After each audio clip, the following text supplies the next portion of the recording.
Coming up on All About Android, it's me, Jason Howell, Ron Richards, Win Tweet Dow, and our guest, Father Robert Ballester, not on Zoom, but sitting next to me here in the studio. And we got a lot of great news to talk about. Android 13 Preview 2 is out. Google I.O. gets a date, but no one's going to Shoreline. At least a few people are, but we're probably not. Xiaomi CyberDog, and that's pretty cool. Android messages and dialer sharing data without your permission. Is that okay? Plus your email and a whole lot more next on All About Android. Podcasts you love. From people you trust. This is Twit.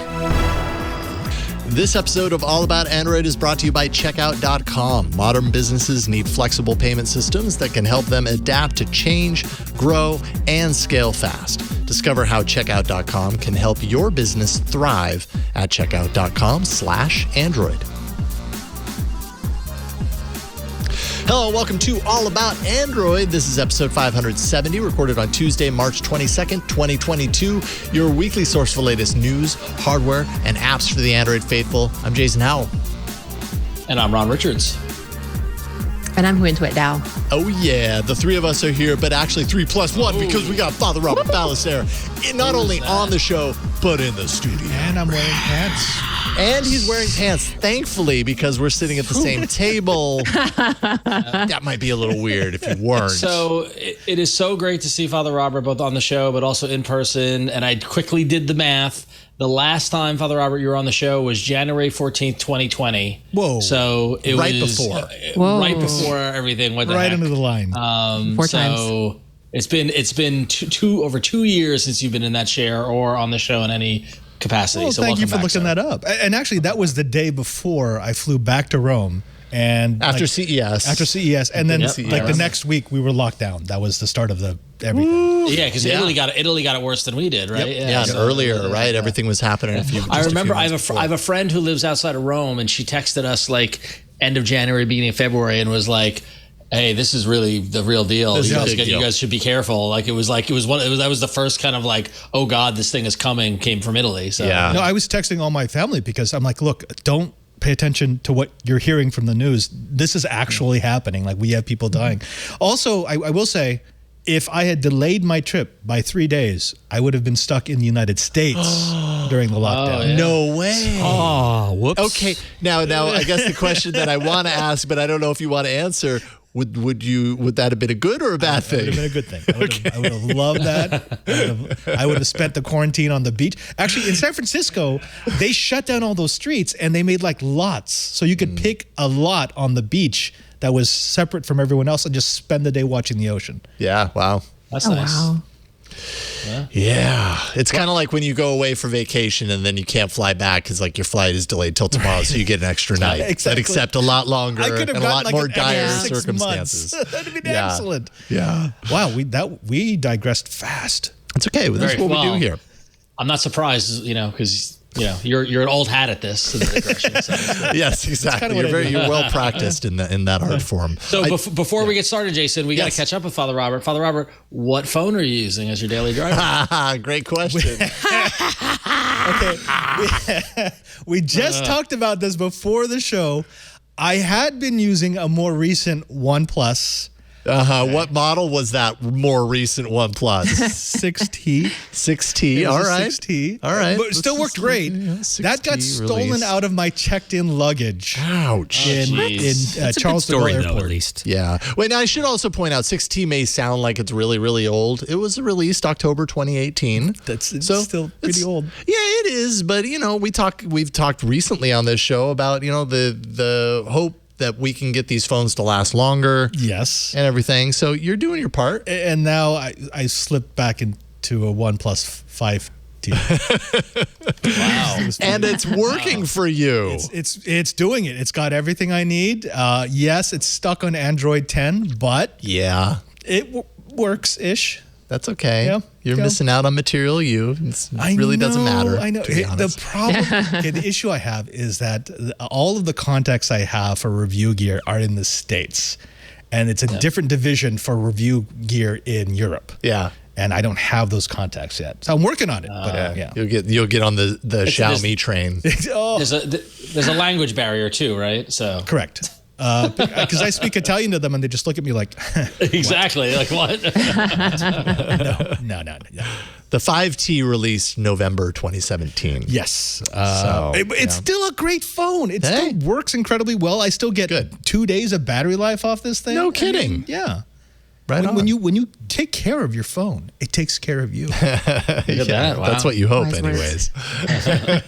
No, but you're right. I've got my eye on the new Xiaomi. That thing looks sexy. Have you ever had a Xiaomi phone as like your daily driver phone? Only as review. But I did have a couple of them at Mobile World Congress back in 2016, I think, when I first started looking at them as more than just sort of a knockoff brand. And I saw promise. I mean, they were making some innovative features. They had a beautiful screen on it, some nice battery life. The new models that I've been taking a look at, they look like class setters. I hate to say that, but I mean, they look like what OnePlus looked like 5 years ago, where they've got a great price point. It's a phone for everyone. Yeah, true. They're taking care of it. They're updating their software. It's hard to argue with that. And the design doesn't look cookie cutter. Correct. We're kind of not in the area of cookie cutter designs right now. It seems like doing a design that looks different is the trend. Right. Largely, right? So, cookie cutter OnePlus right has been now. doing that. Xiaomi, Correct. They're all playing around with the kind of the camera. The Pixel 6, another example of that. They're all playing around with how they can make it look just a little bit different. Because there was that time when HTC had their what was the HTC phone that all Chinese phones from that point on were all aluminum unibody design that all looked the same. All look the same. Yep. And things are a lot different now. Well, I mean, the cookie cutter design, you have to have a notch in the screen. You have to have like 15,000 cameras on the back of the phone. Yeah. Your screen has to go edge to edge. But the thing about that, Jason, going back to the aluminum, unibody, every phone looks the same for that time period. When that started, that was welcome, right? Like it is like, totally. No question. On a good design that works. Right. The problem was that they got stunted in growth for years and didn't try to do anything different. Yeah. Like that was the big problem. And Father Robert, to your point, they started adding more cameras, more holes, moving pinholes, doing minor little things. I feel like it's only this year where we actually getting phones that all around look that much different, phones. Interesting. I actually busted out some of the old phones out of my storage trailer that I've had through the years. I had like one of those HTC, the MDA, the Danger. Do you remember the hip top? Oh, yeah. Man. I had one of those. I had one of those Nokia phones that had the round dial pad.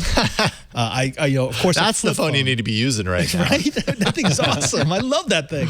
Yeah. But I was thinking, when you jump from that to an actual smartphone with an operating system, and for me that jump was to an HTC Wizard, which was running Windows Phone.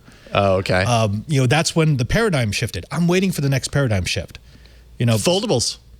That's what they want you to believe. They look cool. Yeah. But is that the next thing where you're like, oh yeah, this is completely different than like 10 years from now, the foldable will be the standard. Right. Yeah, I don't know. I don't know that it necessarily will be the standard. Have any of you used a foldable as a daily driver? No, I wish. Not as a daily driver. Just playing around a little bit. Yeah. It's cool to show off, but I mean, I don't know. Yeah.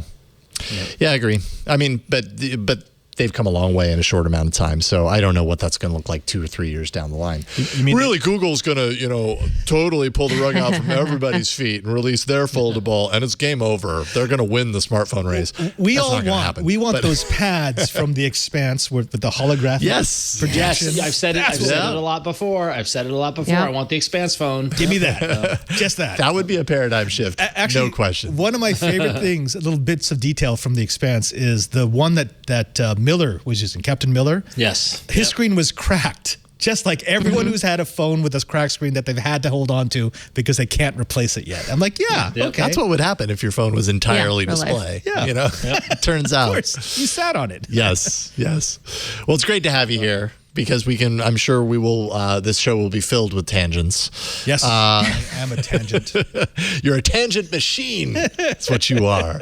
But let's get started, because we actually have, going through the news today, we got a lot of really kind of chunky stuff to talk about. Chunky, that's how I describe my news. Let's get into it with the news. The only thing that's on my mind is how Padre got the Vaticats through security. Yeah, And are they here with you? They're always with me. Okay. They're in my heart, bro.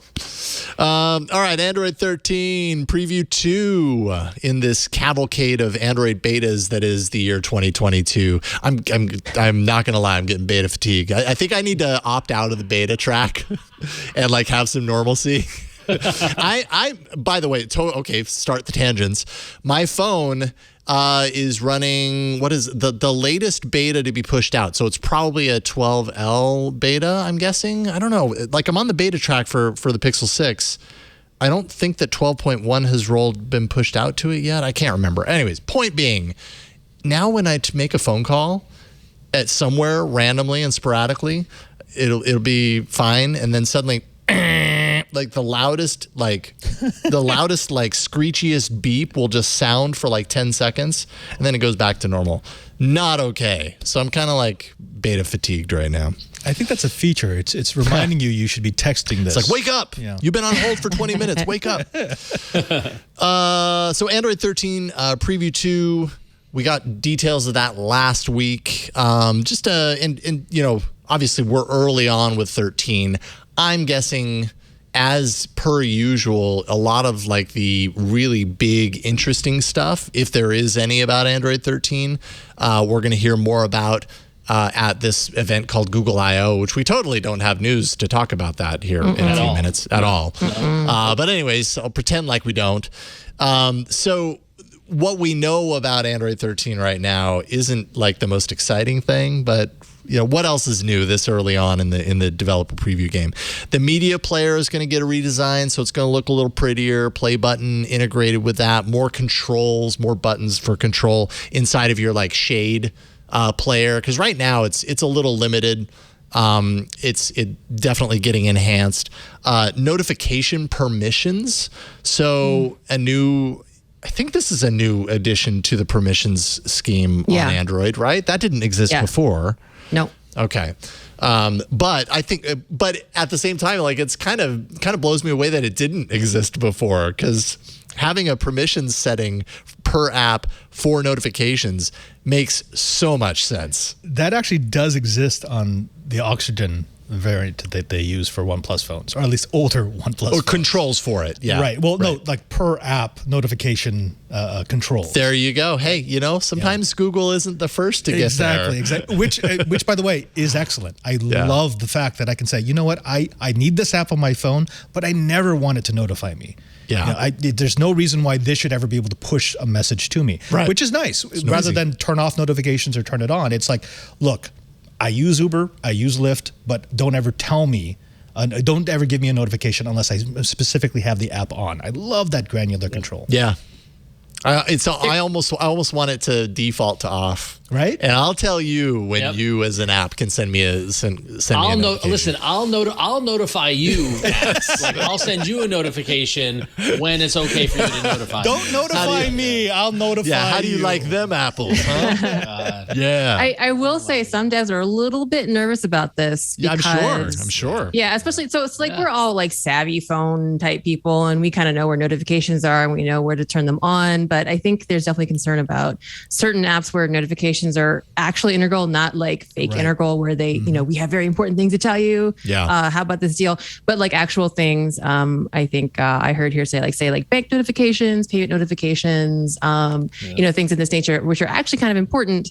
And say you have your like elderly parents and they see this dialogue and they're like, I don't know, don't allow it. And then they don't get actual useful notifications. Totally. There is some concern that if you're not a super user savvy person, that this might be a little bit weird. I mean, for us on Trello, it wouldn't, like, notifications are important in my opinion, but there's ways of kind of seeing them in app because our notifications are not just on the phone. They're kind of like a server based thing. And then we just kind of mirror them. Yeah. But it you know, like definitely with the rest of you where I don't give a crap about 90% of my notifications, but I do wonder like how they kind of make up for that other 10% of the use cases where you kind of need them.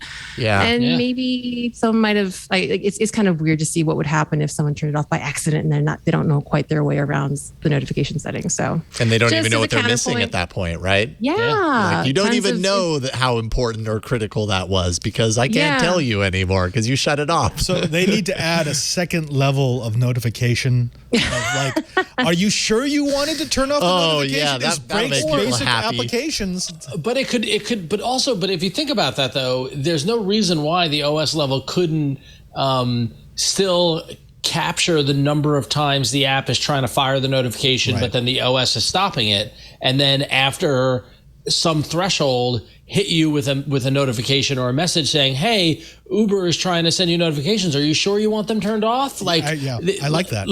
There's a way to do it elegantly to make you presumably make the phone your friend and be looking out for you and better your experience, which with Assistant and all that stuff Google claims to be doing. In practice, it's a little different though, but I feel like there are ways to manage that user error where they might have killed notifications on an app by mistake, but we're just not. I don't think we're there yet. But I see the evolution potentially going in that direction. So. Yeah. I mean, even add in like an explanation. And I mean, not to say that people just can't fib about if you give them a space to say, hey, explain to the user what your notifications are for, similar to like other permissions, maybe just making that kind of mandatory. But that doesn't mean people are not going to fib and be like, really important offers and deals. Yes, right. Really, really important. This is so critical. It's like that junk mail you get that it's like confidential, super secret. You need to read this, like open now. And it's just, hey, by the way, do you want to refinance your loan? Yes? No? Right. Good? Yeah. This is super important. If you don't log in and play Diner Dash right now, you're going to lose your restaurant. Or extend Think your about warranty. all the hungry customers. Yeah. Yes. You've got 5 customers waiting for a bagel. This is important. I would be willing to compromise with developers if they were willing to group their notifications into certain categories. Like I never want to hear notifications from a game. I will always want to hear a notification from a financial app. And any vendor and any developer who violates that trust, they get put in the sin bin and they're muted automatically. But I mean, that's I think what's missing. Per app notification management is great. I would prefer per category notification. I like that a little bit better. That'd be cool. That's cool. Robert, yeah. Because we do have channels, which is like to your point, like allowing us to do like critical things versus like, more optional marketing type stuff. But yeah, the permission, as you alluded to, is like one and done, one for all for one. Nope, all for anyway. All or nothing. There you go, all or nothing. I got there eventually. All or nothing. So that would be actually something to be able to do. But then it becomes like, what if you have 15 channels and then they have $15? Right. It's not an easy problem now that I'm thinking about it. Yeah, I wouldn't want to code that. Android 14 will see the introduction of Padre's notification categories idea. You just wait and see. And Android 15 removes it because it was so abused. Every developer was like, the articles about that, they were scathing. Every game was like, no, I'm an emergency app. Yes. Yeah, that would be right. I could see that happening too. Per app language settings, which we've talked about, expanded haptic feedback controls like vibration strength, settings for alarms, media, all the stuff coming with Android 13 apparently in preview 2. Notification shade improvements, lock screen notifications are going to get grouped together in this little like smaller icon summary block area that's hard for me to describe, but trust me. Do not disturb is going to be renamed to priority mode, which I'm not entirely sure that's clearer, but it's not. Yeah, but do I not don't disturb is perfectly clear. It means do not disturb me. It kind of says what it does. Priority mode is a little bit more obscure, but I understand. Well, Windows did it. They called it focus mode. Yeah. And I'm like, no, just do not disturb. Also, a new API that lets developers choose if their smart home control, for their smart home app or whatever, requires authentication or not. And this would solve the problem of if you have Android 12 right now, the smart home controls are on the lock screen, right? And you can press the button. But in order to make any change to anything that appears there, you then have to authenticate. And it's not the end of the world, but it's annoying. And this would allow developers to say, no, authentication is not required to turn on your light. Although maybe you want authentication to turn off or on your light. I don't know. But that's why you have two devices, one that needs it and one that doesn't. It's, that's what I do. I carry like 5 phones with me everywhere. That's smart. I have not one at phone all. that has just the Facebook apps on it because I don't want that touching anything else. Yeah, right. That's how I deal with that. privacy. Is smart, actually. That is smart. So that's Android 13 preview 2 in a nutshell. I'm exhausted thinking about installing this thing. I'm not going to. I want a little normalcy on my phone. I'm not going to lie. So I might have to just. Are you on like the fast track where it's every single beta, or are you doing like every other? I haven't been doing every single beta. It's just there's been so many. There was Android 12 beta, most of last year, leading right into Android 12.1 or 12L, and then that led right into 13. I'm not the target demographic for betas, right? Like, outside of doing this show, I'm not a developer, so to a certain degree, it's not meant for me. But yet, I don't know. Although I do like that feature that you have in your beta right now. I wish they had it on the OnePlus operating system, where I get that super loud blasting tone. That wakes you up when you're on hold. Fantastic. Yeah, it's amazing. And then I had the experience where I waited for an hour for someone to make a change to like my health benefits, and it was counting down. It was like, you're 13th in line, you're 12th in line, and then I kid you not. I got to the point to where the operator, the automated operator said, "You are next in line," and probably about 10 seconds after that, beep, and then it clicked off and it hung up. An hour. And Are you sure that was the phone and that wasn't just them going, "No, we don't want to talk"? I don't know. Yeah, could have been, but then it happened on other calls, and I was like, "Damn you, phone!" So we alluded to Google I/O. And then we moved right on and went in our tangent fest. But we're back to it when. Yeah. And guess what? Google I/O is going to be around for 2022. And guess what? It's going to be at Shoreline Amphitheater. Whoa. You mean we all get to go to Shoreline and party? I can't wait. No one gets to go to Shoreline and party because it is a virtual event live. At least the keynotes will be live from Shoreline Amphitheater. I got really confused, actually. It was confusing. It was Wednesday after the show. This very confusing tweet from Sundar came out, and I failed my reading comprehension a little bit, because if you read the tweet carefully, it did say, what did he say? We'll be back live from Shoreline Amphitheater. Right. And I took that as like, oh, Shoreline. That's like the festival place. That means festival. That means butts in like actual seats now. No. So I will again be a virtual event, but rather than being at the Googleplex, it will be at Shoreline Amphitheater. Again, at least the keynotes will be live from there, including kind of like the big keynote as well as the developer keynotes, kind of all the big things. But the rest of the content will be pre-recorded. They will again be doing do we call it the IO-verse this year, since now everything is a verse? Like last year they had a virtual yeah. They had last year they had the IO Adventure, which was kind of this, top down, like virtual sandbox world where they tried to make up for the lack of community networking party aspects, talking in person to Googlers, asking questions that wouldn't be with a virtual event, and trying to make up for it with this IO Adventure where you created your own avatar. Did you participate in the IO Adventure? I did not. I was like the one DDE who was like too cool for school and didn't do it. And I kind of regret doing it, but you can get badges, you can get other things, but you will be able to virtually ask Googlers questions, see product demos, be able to kind of maybe even do like, I think labs and stuff like that. So that's the thing. And that will be kind of, again, the IO verse. So you'll have that. And then, the rest of the content will be pre-recorded as usual on probably live streamed as last year. And does anyone else do like the dang announcement puzzles, like when you see like the Google developers? Or I do. I love those things. I don't usually, because by the time I see the announcement and get to the puzzle, someone's already solved it. Somebody's already solved it. Yeah. I'm not good. Yeah. No, I did not do it. Did you? No, I'm not smart enough for that. When it used to be that if you solved it, you would get like a ticket to IO because they're so hard to get. Right. I think a lot of us would work a little bit harder, but I saw that. I was like, I'll do Wordle. It's fine. Just let me know the thing. I'll wait a couple of days and see the thing. But let me ask everyone: do we miss that moment where they make the tickets online and everyone's just refreshing. Oh, No. no. Oh, hell no. Heck No. We don't miss those No. times, right? No. Don't miss that moment at Not all. in the For slightest. sure. No. And the kind of panic of like, I don't know if I'm going. Am I going to get it? Am I going to get in? No, my favorite was when you actually got it and you got to the order form and you're ready to check out and then it craps out because it's overloaded. Yeah, all of those things. That's We right. don't miss those. Having said that, I still wish that it was in person because I No, would wait a minute. love that. It says with a limited live audience. That's true. Because they want to give some, feedback to the keynote people. So who decides? Have they revealed who that limited audience is? Is it just insider No. googly people?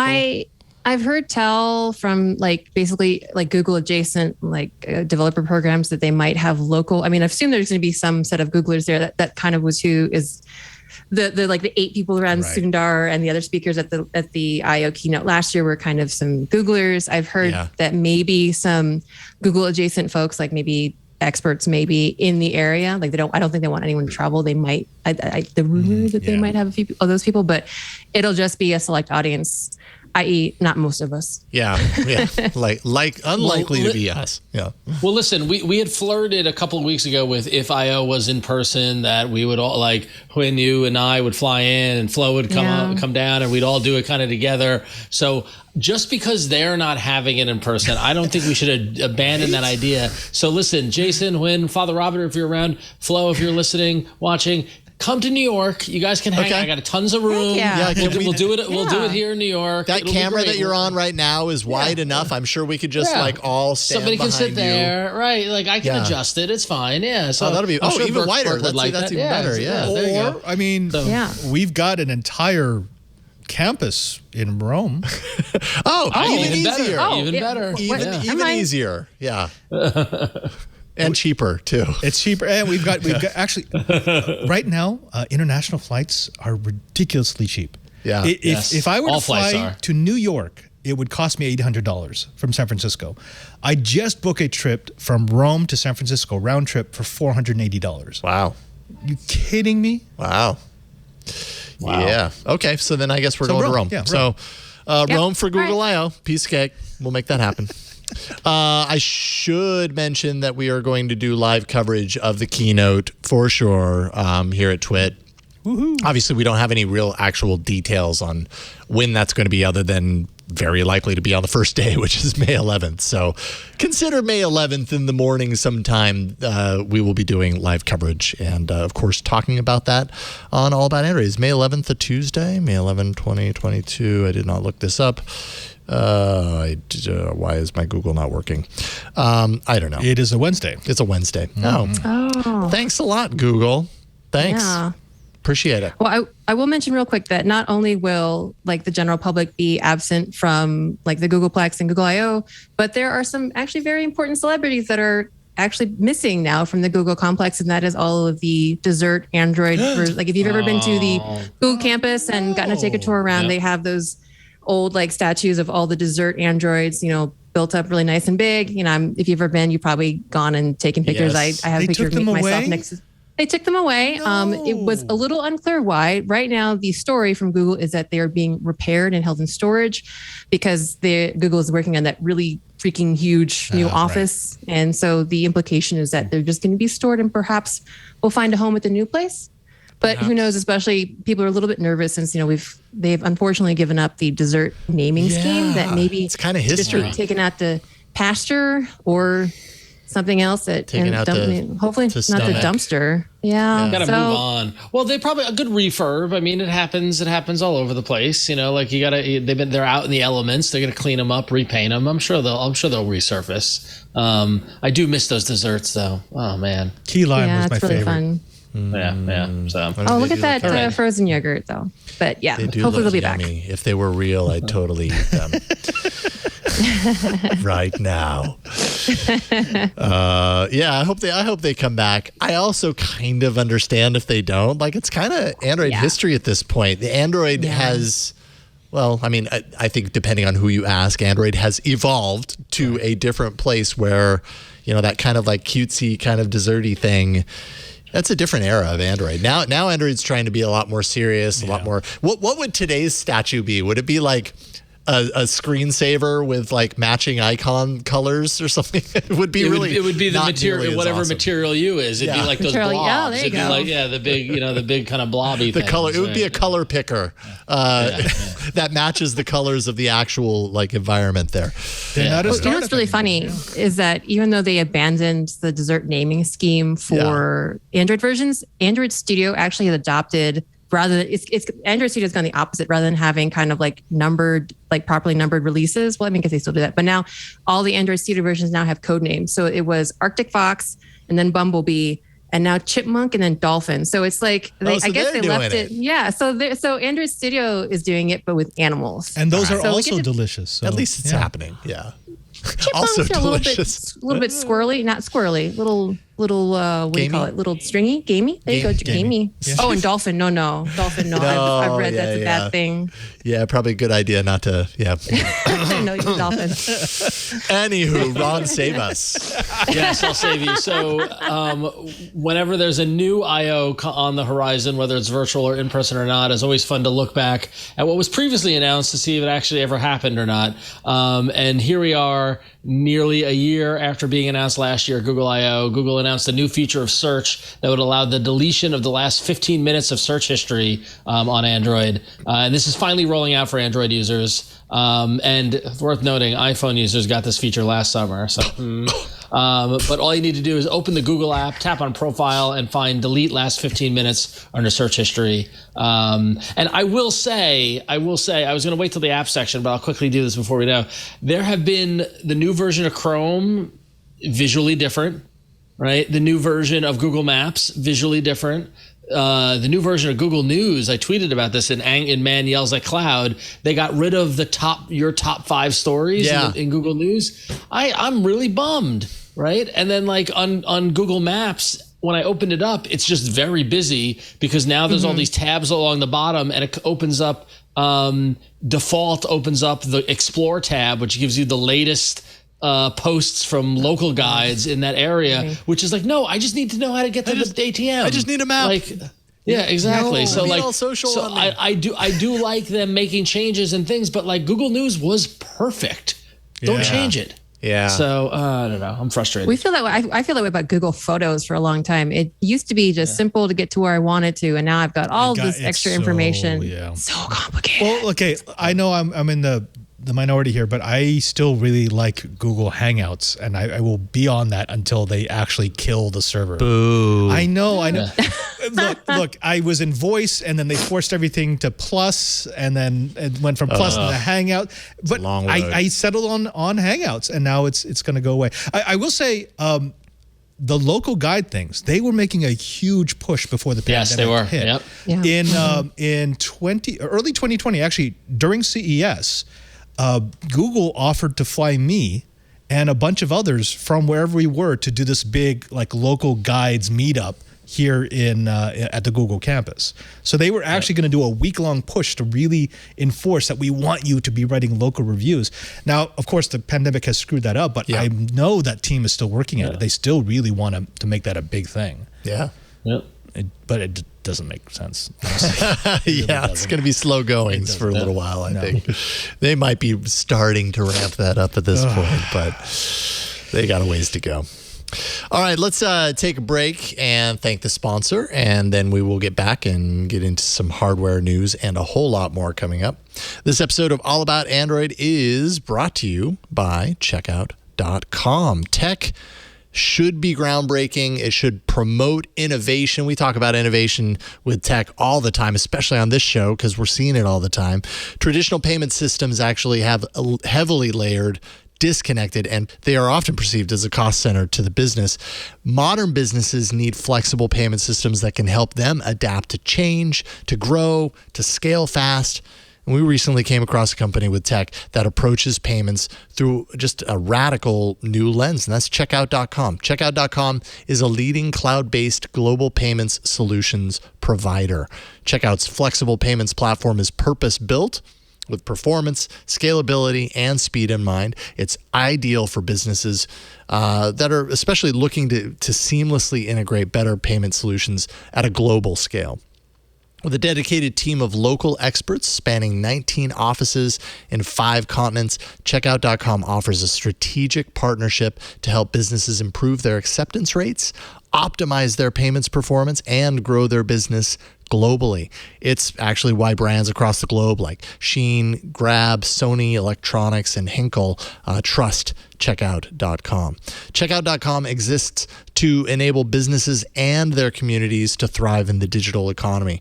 They deliver innovative payment solutions that flex to your needs, valuable insights that actually help you get smart about your payments performance, and expertise you can count on as you navigate the complexities of an ever-shifting digital world. Just keeps on shifting, as we've seen very recently.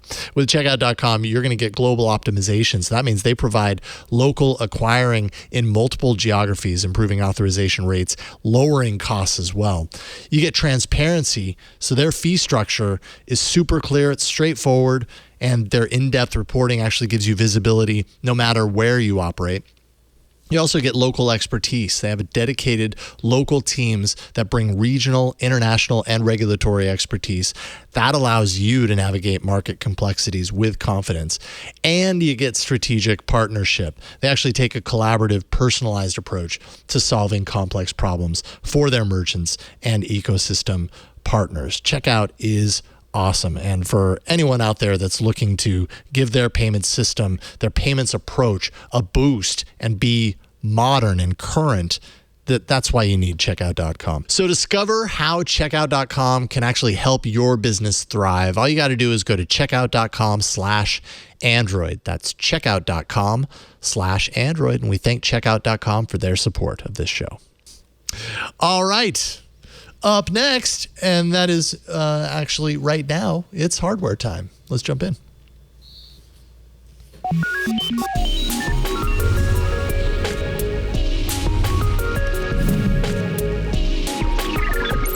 Alrighty. Well, longtime listeners of the show know that I'm a big fan of the mid-range. I think that a healthy Android ecosystem is bolstered not only by flagships, but by mid-range and affordable phones. And now it's nice to see Samsung re-upping their commitment to the mid-range with the Galaxy A53, the latest in one of its best-selling series in the mid-range. This phone's got a 6.5 FHD plus Super AMOLED display at 120 hertz, running the Exynos 1280 processor with 6 gig of RAM and a 5,000 milliamp battery. It's got 5G and IP67, 4 cameras. You know, earlier we were talking about all those cameras they throw in phones. It's got a 64 megapixel primary, a 12 megapixel ultra wide, 5 megapixel macro, and 5 megapixel depth camera. And it's in the same price range as the good old Pixel 5a. You can get this phone for $450, which is completely affordable. Nice. So, for most people, I mean, like, it's in the mid range. I'm sure some people this might be expensive, but this is something they could, save up for. It all flows. Very nice. But nice to see not $1,000 phone from Samsung. Yeah, so. Exactly. And actually, I guess on the A52, the last year's model, Samsung basically Samsung has extended their support for this device versus what they were before. So I think that's 4 years of major OS updates, 5 years of security, which kind of ties in with what we were talking about earlier. And what we continue to talk about on this show is this idea of like getting more longevity out of our devices. It's nice to know that you don't have to spend $1,000 or something to get that longevity, right? That's been a concern and a question that I've had is like, a lot of people aren't buying those mid-range phones or the cheaper phones. But we still want those phones to last as well, and it's easy to think of them being, having a lot less capable hardware. So how could that possibly survive 5 years? At least in this case, Samsung still plans on offering it great support for 5 years. So that's great. I mean, this phone is 5 years. I know. This is a 5-year-old phone. There you go. But it's stuck on Android 10. So, I mean, it would be nice if I could. For sure. Exactly. Although, if that was upgraded over time, Correct. would it be as good a phone now? Probably not. I bet you know it what would I mean. lose- It would be current, but would it be a good experience? Because That's the right now question. it actually is still snappy. There's nothing about this phone that says, "Oh my gosh, I have to upgrade this," other than the fact that at 5 years, I know its life is very limited. It's probably not going to last much longer than it is right now. This new Samsung, I love the fact that it's got a high refresh AMOLED. I didn't used to think that made a difference. And then I got to do a review of an Asus phone that had one of the first 120 hertz displays, and I fell in love with it. I love high refresh displays, and I can't even tell people why, other than the fact that when I go back to a non-high refresh display, even if it's AMOLED, it just doesn't look the same. I just don't like it anymore. Yeah, I just get used to it. I remember having that with the move to HD displays. Same thing. It was the same thing. You know, there for the longest time, our displays were pretty fuzzy by comparison with what you get now. And God, what was the first phone? No, it wasn't the Thunderbolt. I can't remember, but the first phone that I used that had that like HD quality. I remember I specifically remember looking at the icons on the home screen, and one of them was like a photo of like one of my contacts, and being like, that looks like it looked like I was looking at a real person. Like it looked so sharp that it kind of looked like a real person just miniaturized and not a photo. And I don't know how to explain it better than that. But now our eyes are adjusted to this, right? Like that's just our phones. I know. Now it's a phone that I thought looked incredible 5 years ago. I'm like, oh my god, it doesn't have 120 hertz. It's a peasant's phone. How we change so quickly. So good on you, Samsung. Yeah, indeed. All right, Wynn. Yeah, well, let's talk about what's in the phones, and we can talk about chipsets. I know everybody loves to talk about chipsets, but it's pretty interesting because Counterpoint Research released a report kind of based on like global model sales. And what's really interesting, well, there's a couple of things that are less interesting looking at the system on chips, SoCs that have been sold in 2021. It's unsurprising that Qualcomm leads both the mid to high to premium flagship share of SoCs. So their chips kind of make up the vast majority, quite a sizable majority, plurality. What's the right word here? There are a lot of Qualcomm's chips out there in flagship phones, with MediaTek holding a good grip on the low to mid low range, or low to mid low range. But what's really interesting is that little green sliver there on the corner, on the sides there of the flagship, and those, those are Tensor chips in the Pixel 6 and Pixel 6 Pro. So obviously, it's not like they've upset the market, but it is interesting to see Google having its own chip, and that chip is actually making a dent in, kind of what could be thought of as like a foregone conclusion of, Qualcomm dominating. And of course, Samsung does have a sizable share. Actually, reading this, I didn't realize that the Samsung S22 has a different chip depending on what country is shipping the phone. That's a that. relatively standard thing that Samsung does, at least with its flagships. I know when they release their S series devices in the US, it has the Qualcomm chip. They release it overseas, it has their in-house Exynos chip. And I've still never understood why, if they are all about their own chip, why aren't they all in on their chips here in the US? Isn't that a technology export control issue? Is it? There's certain levels of chips that you cannot ship in or out of countries. It becomes very difficult for you to do it. Oh, okay. They consider it, like Tensor chips especially, since they could be used for supercomputing, their export would be restricted. Oh, interesting. Right. Yeah. But I mean, yeah, you're right. You kind of wonder why they don't dog food. Apple dog foods, why not? Exactly. That's, Samsung often seems like it really wants to be Apple in a lot of different ways, right? Like it wants to have what Apple has. And that's one way. That seems like a no-brainer to me. Like they've spent, like, it's not like they produce horrible chips. Like they do an all right job. I don't know that they're the best of the best, but they do a good enough that, like, I would understand if Samsung was just like, you know what, going forward, we're just using our chips. I get it. But now, this data might be a little bit outdated. So I have some ins with some RF engineers. And what they were concerned about with Samsung's previous generation of chips is that they were very noisy. So that was always an issue when you were doing design. If the rest of your design wasn't super, super clean, you would be messing up everything from the RF side of the phone to battery consumption. So Samsung has fantastically fast chips that work great in the lab and they benchmark well, but when you start combining them with other components, it can get a little dicey. I mean, it's almost like they have to throttle games and apps then. Huh? Correct. Yeah, just to make it all work nicely together. Oops. But that doesn't happen. That's all theoretical. That's really interesting, though. Is that similar to what happened with, was it the RTX 3080s or one of the high end like NVIDIA cards where I think all my PC gamer terminology just flown right at my head as soon as I opened my mouth.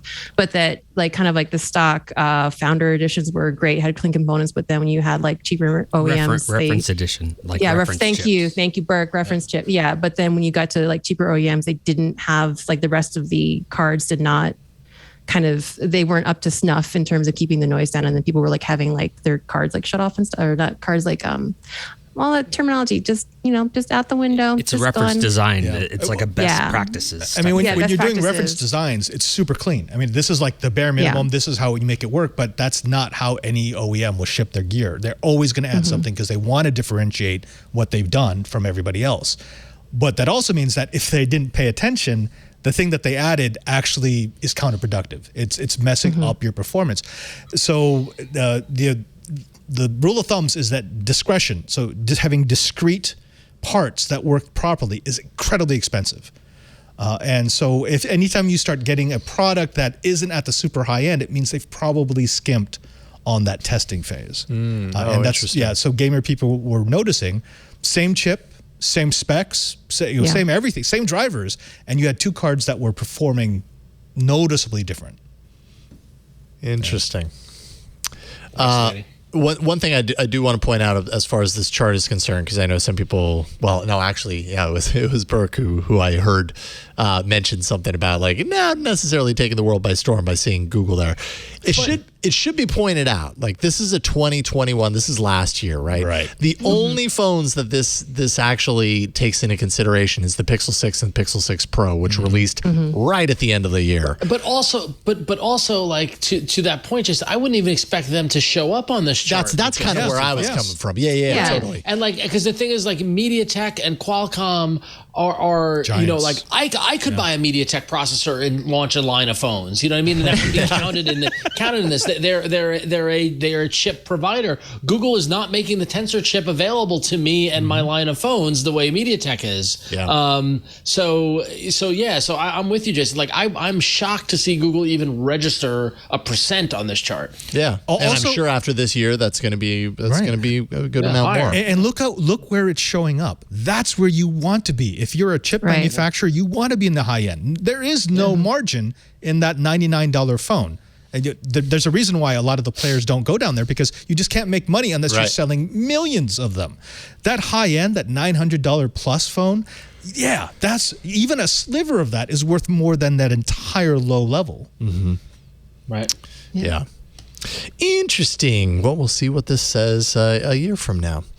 When I'm sure we'll let's get that report. Put a reminder. Yeah. Let's put a reminder on our Set calendar a reminder to check this one. Yeah, counterpoint research at Google I/O 2023, which will be live. It will be live. Everyone will be going. Know what I'm really looking forward to? Whichever one of us puts that in our calendar in a year from now, we're going to see have a reminder come up that says like chipset metrics number. I'm like, what is that? Oh, totally. I'll be like, do a Slack bot for this. Actually, do a Slack bot. Everyone will like. That will be terrible if you get to next year and there's an episode of All About Android and that notification comes up. We're going to be doing Google I/O Live, looking at this, and you're like, oh, I remember before Ron turned into a zombie and rampaging through New York. It was terrible. Oh.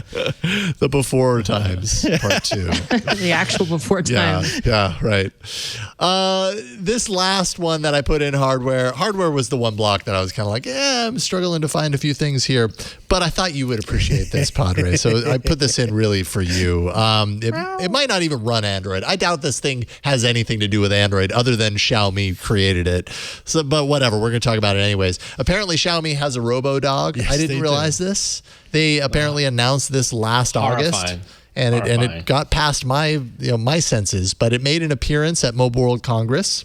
It's too bad you weren't at MWC. I'm sure I know, it was my backyard too. Yeah. I could have just taken a 1-hour flight. Yeah, you could have hung out with the Xiaomi CyberDog, which has total Boston Dynamics kind of qualities to it. Big nope. Maybe not as industrial looking, but the Aibo was cute. Okay, that This was is a not robo. cute. This is Oh, wow. not cute. I'm looking at this going, okay, I'm going to weaponize that. The first thing I do is I Look weaponize at those this thing. sensors. It's like I a know. This looks Kinda like something. cool Staring you looking. down. Do you remember that Tom Selleck movie, Runaway? Oh, yes, totally. Yes, This with is Gene it. Simmons. Yes, We exactly. brought this up. Actually, we talked about this 2 months ago. Yeah, we did. right? We did. You're right. How Yeah. does this keep coming up? Because I own the music. I own that, and it's horrible. That's why. That's what it is. Burke is the gonna kill reason why it us. came up the first time. That's right. So there you go. There's the CyberDog. It stomps around autonomously, apparently, thanks to 11 onboard sensors that you could see there. It has an NVIDIA Jetson Xavier NX platform that manages all that somehow.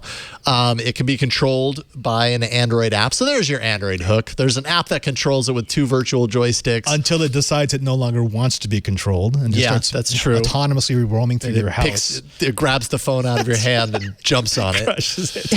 Okay. It has a follow mode. So Okay, can you yeah, imagine okay, like that- assigning to this yes, dog to someone and saying that's follow? kinda cool. Look, on the techie side, I love the fact that they're taking some of the technologies that we first saw with Boston Dynamics, big robo dogs, and they're making it accessible. Oh, actually, shouldn't even say accessible because this is a prototype. Yeah. But it is interesting that you can now start taking that technology and putting it into other applications. It was the same thing with, there was an Android at CES, not Google Android, an actual like Android. Yes. That was using Lord. machine learning, and it was having conversations with people. That's right. It's like, okay, it's hokey right now, but you can see this is way beyond what we thought we were going to be doing 10 years back. Well, especially like hokey right now. Right. But 10 years ago, if that had been created, it would have been mind blowing. You know what I mean? It's just it's about it. For the CyberDog, here's the thing. Once they develop this to the point where it's affordable and it can carry substantial weight, this would be perfect for someone who says, look, this is my grocery bot. It follows behind me and it carries all the things that are heavy. That I see as a practical use. I kind of just see this as like, instead of getting a remote controlled car, I want a little robot dog. No, I want to be able to say, hey, RoboDog, go get me a Coke. I mean, yes, but we've seen Amazon's no. take on having a robot get you a dog, a Coke, and it's not that impressive. Let's be honest. But okay, look, it's cool technologically. Yeah. Does anyone think that this is a companion? This is not a companion, right? No, not yet. It doesn't have any not- fur. Doesn't have a head. Yeah, it doesn't have a head. But then you get the uncanny valley. Yeah, I mean, Oh, this is totally Black Mirror. That Black Mirror episode. yes, Yeah, it does have right? that Black Yes. Mirror In quality. fact, to it's it. called Black Dog, that episode, or something. Oh, there you go. you're right. This is how it You're right. starts. But I don't know. I think Patrick has a good point, though, is that, especially in places like, say, Japan, which has a very rapidly increasing, senior population, Yeah. they are already looking into, robotics as a way to enhance and provide better care, more care. Yeah. And like this could be a really good, like, kind of gap in terms of like, helping people with accessibility issues, mobility issues. And no, it's not going to, maybe it won't be a emotional comfort Right. companion, but as you said, like, mobility things, like being able to do simple tasks, like that don't require like a little more dexterity than someone might have, or just even safety, like Safety is a big one. Something, I safety mean, for sure. If you develop this so that it could do like fall monitoring for elderly, I mean, this is actually Yes. something I'd love to get from my parents. Yeah. Advise someone if someone in the house has fallen down and can't get up. But then if you've fallen down and you're looking around for help and then this thing stomps up to you. Okay. That's Okay. Don't move. I've got this. yeah. Shake it off, everybody. I like that we need to clarify that CyberDog is not a companion. I know, right? So everyone is clear, it's not a companion, not a hot dog. Well, go look. Even in this video, there was someone who was petting it. I'm like, you're stroking a piece of plastic, man. Don't do that. Stop it. I hear that it purrs. No, I actually don't know. It's kind of a Japanese thing, I think. But it's not Japanese. Never mind. I treat all robots with respect and kindness because I saw Deus Ex. I'm just She is preparing for our robotic overlord. She wants this to be video proof. It's like, no, I was on your side. I've always respected. No, and not necessarily just respect. Respect. That's there we go. Yeah. This is everybody's chance for the little testimony. Okay, then I've got a question for you. When you give Google a voice command, do you say please? Yes. Yeah. Yes, and I say thank you Yeah. There you go. every time. No, And I repeat the same command louder and louder until it finally understands what I want it to do. Yeah, I knock it off the counter. I hit it and throw it on the ground. No, I don't. I say thank you sometimes. Please. I have sometimes. renamed my Amazon device to Poopy Head. That's the one it refers to. No, it's You're the first to be eliminated by the robot overlords. All right, let's we've got apps coming up here, so we'll take a little pause here and think about that. And then we'll jump into apps.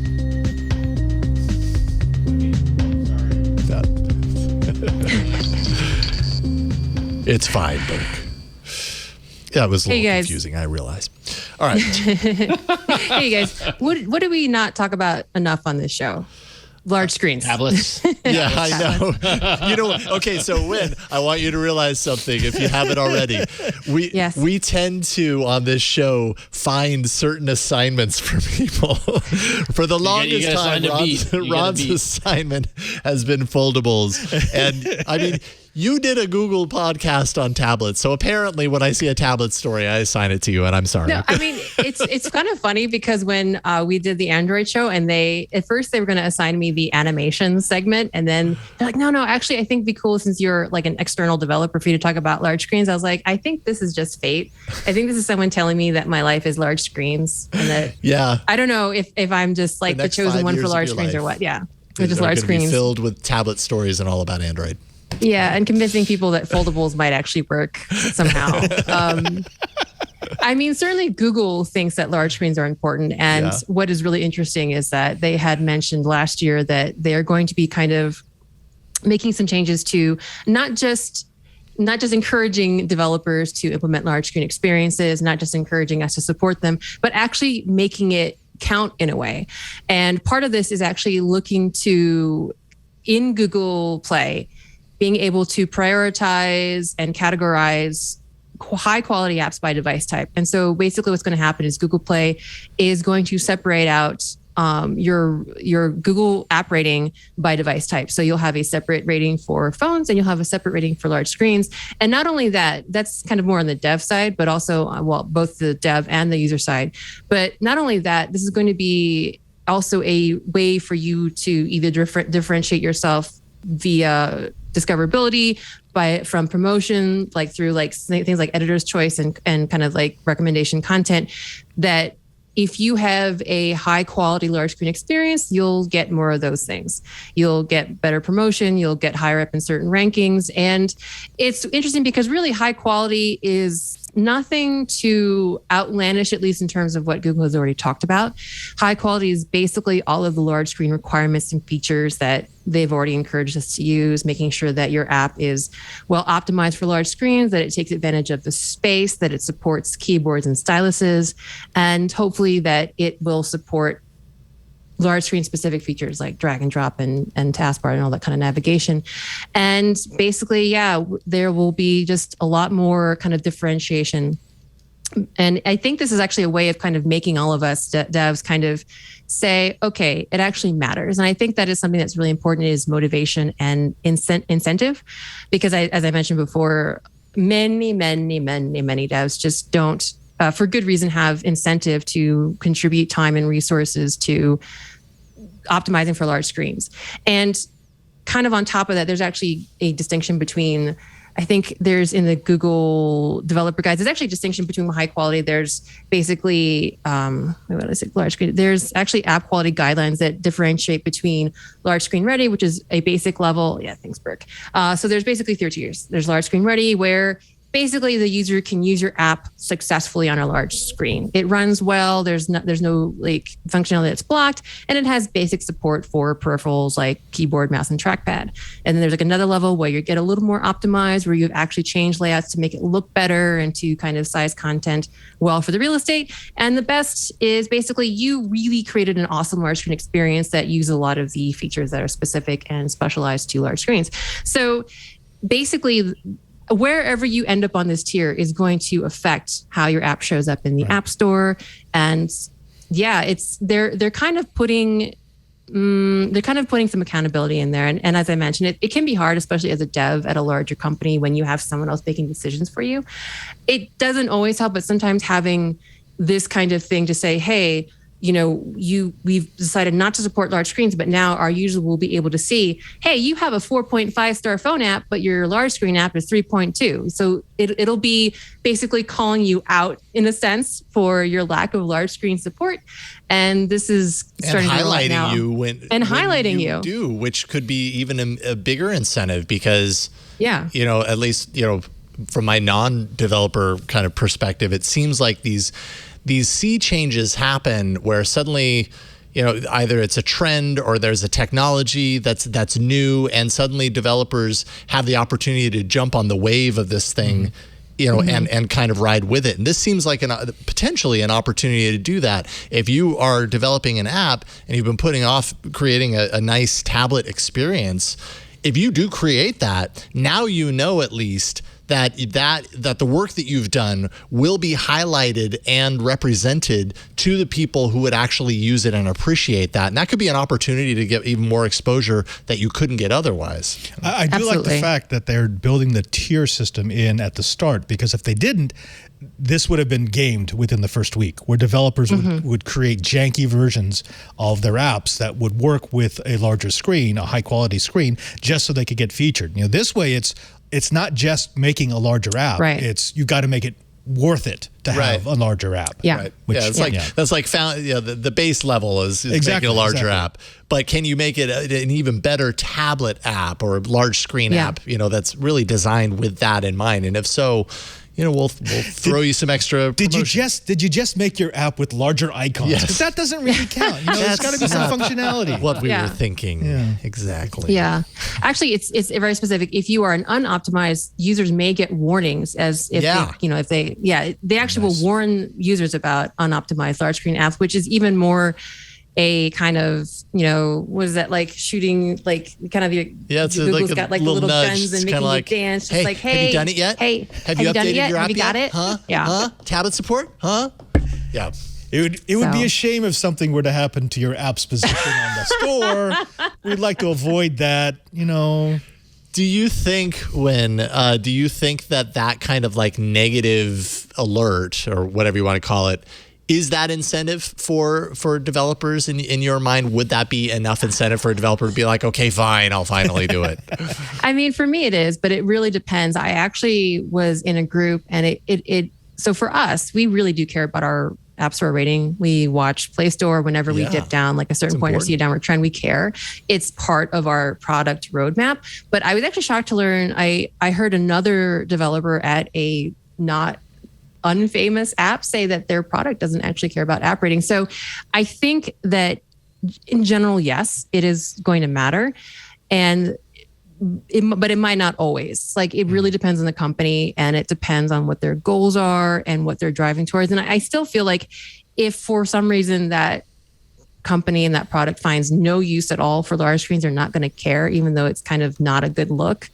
If they say, well, we have a 4.5 on phones, that's all we care about, that's it. That I can see that happening. But I do think that it is at least ammunition for either designers or developers to throw at the people who make the decisions that say, hey, this is kind of a bad look. And there's a carrot. I think the carrot and the stick is good here. And for me, I did actually check the The broken down app ratings are available already, and I did check our Play Store console to see where we were at.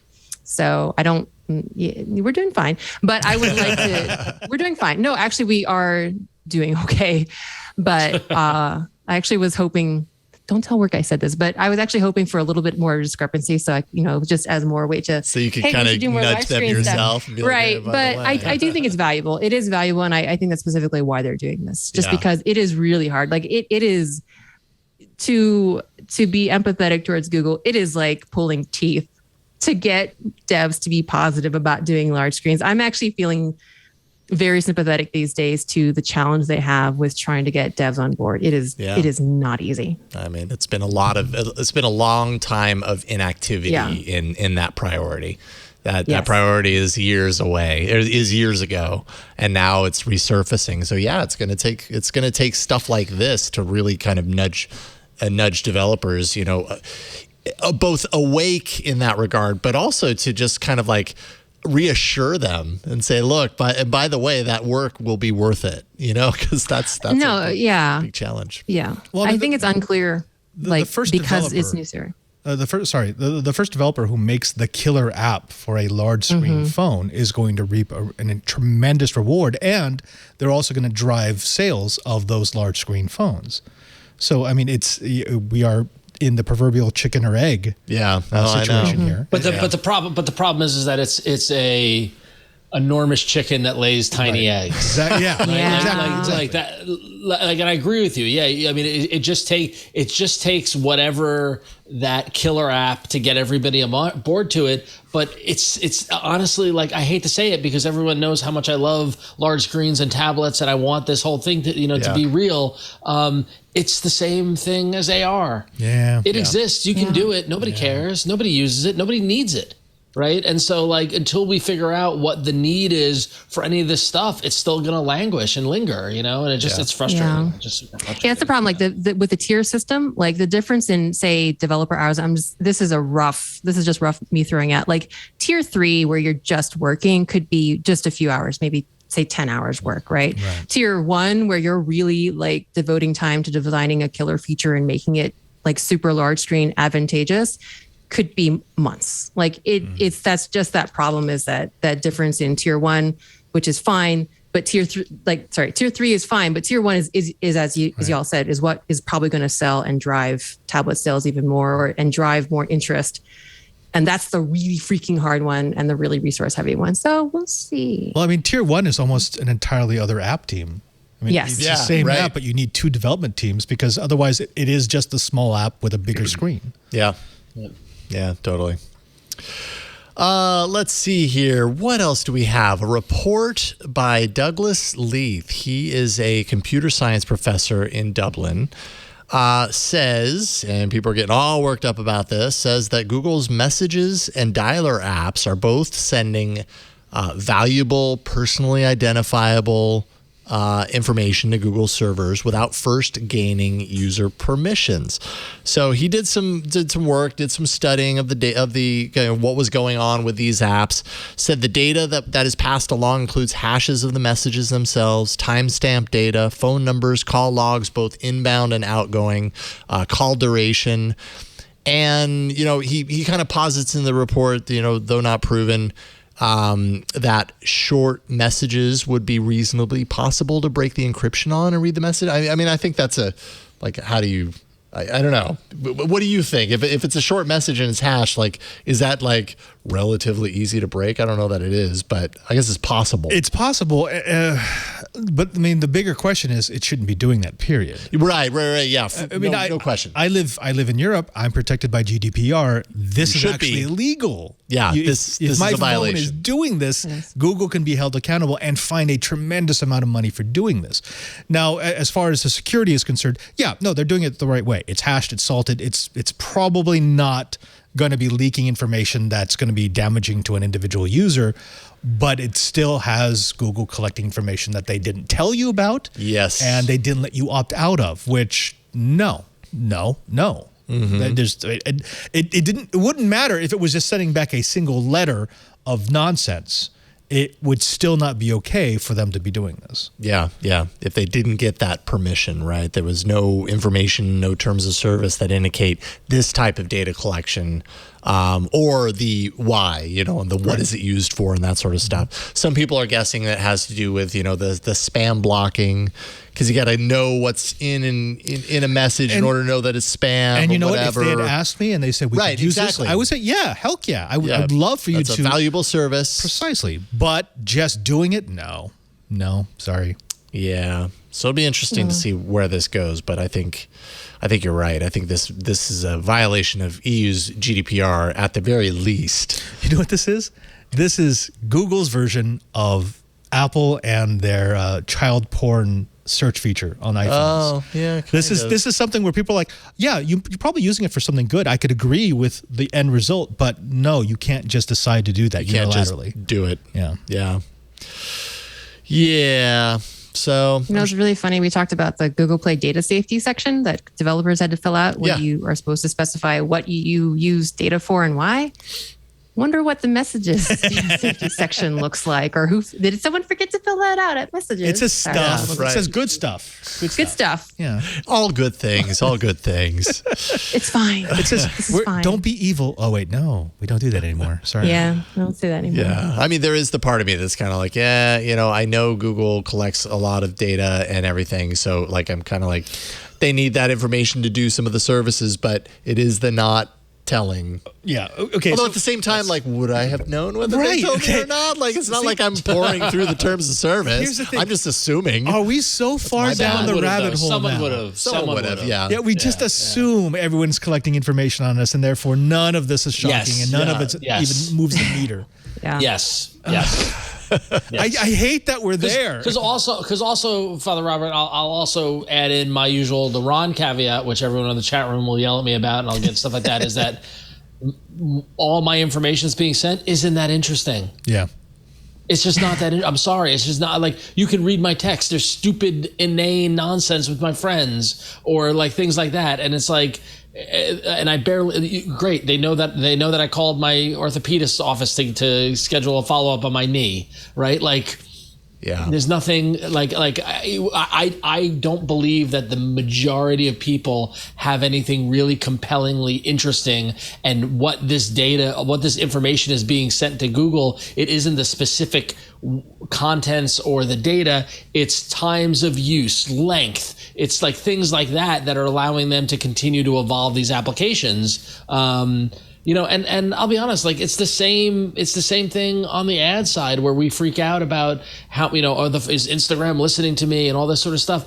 Me and my wife were talking the other day, there's so much crap around the house that we have bought off of getting targeted ads because they've gleaned that data from us. Can I offer a counterpoint? Yeah. I think I'm riding on your counterpoint. Can I offer a conspiracy theorist almost counterpoint? Or maybe not. Please do. But it's actually grounded in fact. So close to 3 years ago, I did a think tank exercise with a group of friends from DEF CON, and we worked with a telco that was looking at data coming out of protests. There we go. Okay. So yes, we were on the same wavelength. Specifically, they wanted to know if we could de-anonymize people who were using burner phones. So it should have been completely impossible for us to identify who individual people were. What we were able to do with just data that you can buy from any telco, any ISP will sell you this data because it's supposedly anonymized, is we were able to locate clusters. So these devices seem to move around at the same time. So we figured, okay, that's a social group. Now what we did was we looked at where did those individual people come from, and we would only need one within every group to have turned off their real phone right before they turned on their burner phone. And we were able to associate it with the real phone. Now, once we had the real phone identity, we could find out which individuals that real identity was contacting with, and we could de-anonymize the entire group. Now, from there, we could go into their social media usage, and we could find out these are the things that they're interested in. These are the things that they're passionate about, and we could develop profiles on individuals who should be completely anonymous. Now, we did this in an afternoon. And we actually developed a decent process to do it for the entire data set. So I get you. individually, my stuff is not that important, but who I communicate also compromises the people with whom I communicate. Mm-hmm. Yep, but again, I will counter that counterpoint that you're talking about a very, very small minority. Yes, right. And yes. you're talking, yeah. Yes. And like Lord knows, I would emotionally align myself with that minority and would want to support them and stuff like that. But again, it's I don't know. You're talking real needle in the haystack. Yeah, stuff no, I get that. So, I get that. And with consequences, I mean, consequence to somebody. Yeah.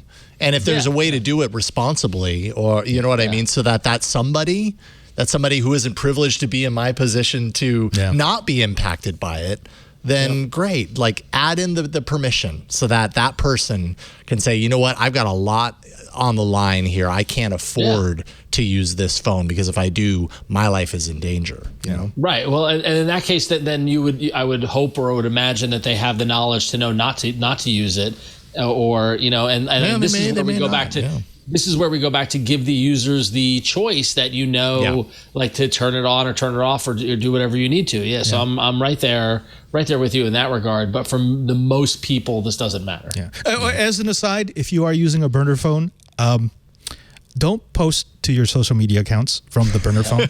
Hey guys, this is a burner phone. Just gonna throw that out there. Just gonna. Yeah, probably a bad idea. Yeah. Yes, indeed. Probably a bad idea. All right. Hey, Ron, tell us about Apple. You want to talk more about bad ideas? You want to talk more about bad ideas? Yes. I decoupled my anger at Google News and Google Maps changing and stuff like that because this just pisses me off to no end. One of the great kind of delights that I had a year ago or whatever when I got the Google TV with Chromecast, as I'm installing apps, I'm putting Netflix, I'm putting YouTube TV on. I was like, oh hey, there's an Apple TV app for this. Cool. I can watch all this stuff on Apple TV on my Chromecast device. This is amazing. Like from Google TV. That's excellent. Until Apple now decided to kneecap it. So Apple has downgraded its Apple TV app for Google TV, removing the ability to purchase or rent movies and TV shows. Of course they did. They say you can buy, rent, or subscribe in the Apple TV app on iPhone, iPad, and other streaming devices. Tabs for movie shows and apps are now gone. Apple said, we've updated the Apple TV app to comply with Google Play's guidelines around purchases and rentals. And many have wondered if this is Apple's way of avoiding Google's 30% commission on in-app purchases, which would be pretty ironic in light of the ongoing feud with Epic Games and things like that. Don't do what we're doing. Yeah. Do as I say, not as I do. Yeah. So now taking a step back, I do have an Apple TV subscription because I own a Mac and I subscribe in that thing. I can still watch the WeWork show and Ted Lasso and like the stuff that's on Apple TV. The app still works. To be clear, what you can't do is I can't go into the Apple TV app and purchase or rent a movie or a TV show or apps from that kind of thing, which actually, once my anger subsided, I was like, I don't do that anyway. Yep. All I'm using Apple TV to do is to watch the shows that are only available through their platform as a streaming subscription service. Yeah. If I'm renting a movie, I'm going to Google Play. I'm going to Google TV Movies. Like I'm doing it on the Google side. I'm doing it in Amazon. I'm doing it in other places. I've never once used the Apple TV app on the Google TV to do any of the stuff that they're limiting. So like it's easy to get all kind of bent out of shape about this, but also I wasn't doing it. So, I don't know how many people were, but like all that content that you could do on Apple TV is also available on Amazon or available on Google. Like most of the stuff is available in wide release. There might be a subset of stuff that's only available on Apple TV. In that case, you've got to just walk over to your Mac and purchase it there and then watch it on the Google TV, which is annoying. But like this petty stuff is just stupid. It just drives me crazy. I have very little patience for it. So this is a great demonstration of why vertical integration needs to be stopped. I mean, the Apple or Google or whoever else, when they own the content and the pipeline and the device on which you watch it, it's going to create this. Because if you've invested money into creating that infrastructure, of course you're going to want to make sure that it's protected.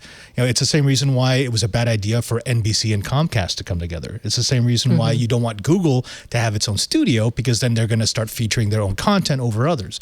Well, they did that and it didn't work. It didn't work. No, okay. Yeah. I mean, they had one hit that they got rid of and went to Netflix, right? Well, but see, they Googled Googled it. I mean, that's how Google does. Right, But yeah, I mean, exactly. you've got other examples of where vertical integration actually does this. Apple this is not a unique thing to Apple, but it's an inevitable thing anytime you have that really long vertical integration. Yeah. Indeed. And John Gruber did actually confirm, he said via sources, that this has to do with, I guess, there was an exemption for Apple that they've been running on to not use Google's in-app payments. John Gruber says the exemption expired. And so Apple TV on Android TV is now reader only, same as it is for the Fire platform. Yeah. So. All right. Wah, wah, wah. There you go. All right. Coming up next, you wrote into us. Actually, a lot of people wrote into us. One of you wrote into us and you're on the show. And then two of you tweeted at us. That's coming up next in our email section, which is maybe mistitled because it's more like feedback. Because, tweets and emails. Anyways, okay, AAA@twit.tv if you want to email us, though. And then on Twitter, well, you'll get that at the end of the show. And whatever, sometimes we throw them in there, like today. But the first thing that I'm going to read is an email from Jeremiah from Toronto. Thank you for including where you're from. Jeremiah says, this is in regards to the episode where you discussed the extraordinary Galaxy Zoom capabilities to capture the moon. Sorry to burst the bubble, but this is one of the gimmicks that Samsung uses as the scene optimizer is on by default. When you zoom into the moon, it activates moon mode that replaces the moon with a stock image of the moon in a similar phase. Attached is a collage of pictures I took within seconds. I used my S21 Plus, but this applies to the Ultra as well. The one on the left side but is by no means a bad image if it's by someone's face that I clicked of, but not one worthy of an Instagram post. But the one on the right is beautiful, and it's not taken by me. It's a stock image that just happens to be in my gallery now for no reason. This is useless to me now that my image is ruined by Samsung's Photoshop automation. And and so you can kind of see the left one has the fuzzy quality to it. Apparently he took that seconds before the right one when the optimizer kicked in. Wow. And you can see differences. I don't know that it's a stock image. My understanding is that what Samsung claims is that they're using AI to sharpen or whatever, which I don't know. So you just scream at the screen, zoom and enhance. Yeah, that's basically what happens here, apparently. But there was an article on Input Mag like last year, I think it was, Ray Wong, friend of the show, he's been on once before, did this very extensive article on, is the Galaxy S21 Ultra using AI to fake detailed moon photos?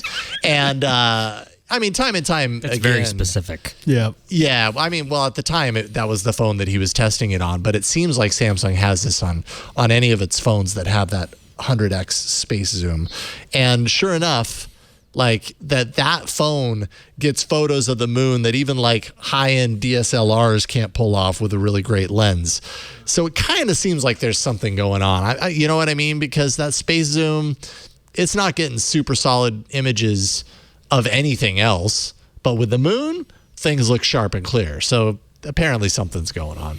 Well, I mean, if it's AI, if it's machine learning, then it knows what it should look like. And so it's just drawing on its library. It's going, okay, so that crater is over here, so we'll go ahead. It also knows which stock image to get. Well, I mean, it doesn't based on the phase and based on location. Even need to be a stock image. I mean, it knows the patterns that you should be seeing from that inclination and declination. It knows what time of day it is. It knows what the image generally looks like and what the coloring and the tone is going to be. So it's not that it's fake. This is what you bought. You bought a machine learning device. Yeah. This is what machine learning devices do. And I would also ask, would you rather the image that you took of the moon look like crap? Because if you do, I mean, I could take a couple for you and we'll be good to go. Then you won't do anything with it. I don't know. But I don't know. Yeah. Do either of you have like an opinion on this? Like, is it okay when you take a photo of something for it to be like an improved version of that something? Or is that like a false advertising? I prefer the original theatrical releases of Star Wars. Who shot first, Ron? Yeah. Fair enough. Okay, but see, look, you're not gonna get a good photo from a phone Of the moon. It's just the optics aren't there. So if the data doesn't exist, you're either gonna get a round circle that looks all smudgy. of smudge, or you're gonna get a improved version. But it's not a photo of the moon if you didn't take it. Yeah, It's either it is or it isn't. There's nothing in between. Technically, none of them are photos because photo is reference to a process that we don't use in digital imagery. If I took out my phone and I took a picture of you, and then I looked at my screen, And it was Brad and it was Pitt? your twit photo. You know what I mean? Like it matched it. It was like, oh, I'd you're be taking okay a with picture that. of I look Padre, but much this better in the photo's photo. better. And then it like put it there. I'd be upset. Oh, okay. Well, let's see. If this is a specific thing that it knows it can't get, It will never get the moon looking good. I suppose so. Yeah. I don't know. Like, how do you compare this to, say, Magic Eraser? So this is like Yeah. adding Yeah. in detail Good point. that doesn't exist, that is improving something. Magic Eraser is also improving it by negating something. I don't think we had the same philosophical discussion with Magic Eraser because we've all taken pictures where, someone is like, there's a stranger in the background or Yeah. there's like dirty laundry. This literally happened. We took a picture of my niece and there was dirty laundry basket next door. So we Magic Erasered it. So what's the difference there? Because this is still manipulating something and making the reality of the Yeah. photo or what's in the photo not reality. So It's a really great point. how It's a is Google how Lens is that, how, feature, though. That's what it would be. the moon? That's it. Or yeah, like you the take a Magic- picture of the moon that the phone can't get. It brings you a result of a better image that isn't in the photo app because it's the Oh, you're saying doing it in this the photo could be app. this could be a feature of Google Lens. Is that what you're saying? Like that seems like a good use of it. Otherwise, I just feels weird. yeah. This is getting to be like Instagram snap filters for rather than just being like about beauty and like Yeah. making Right. like beauty influencers have perfect complexion. This is like making your moon perfect. And like for me, it depends. Like if you just want a nice photo and you don't care that you have a stock moon, that's fine. It's like, is there a way that this could be used to like deceive people? And that's kind of where the Instagram snappy filters get into a weird spot where this can be used to deceive someone into thinking that, like, if for marketing reasons or for that kind of thing, that people make money off of better pictures. And I'm taking this like a little bit farther than what's going on here. That makes sense. Yeah. But that would be my only qualm. Like this is a tool. How is it used? I don't necessarily care myself, but I wouldn't use it for this reason. I kind of just like the reality of what it is: dirty laundry or bad moon or unclear moon or not. But it is a step into deep faking the moon. Yeah. I mean, I don't know. It's just Deep faking the moon. I like that. Yep, I do too.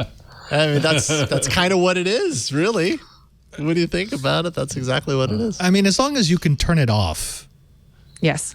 Yeah, that's then I mean, see, and we come right back around to It's giving consent. the user choice, Consent. giving the consent. Choice and transparency. If you're doing something, that's playing a trick and I don't know it and I'm fooled by it, and then I find out later, oh, wait a minute, that amazing moonshot that I shared, all over and everybody liked and everything.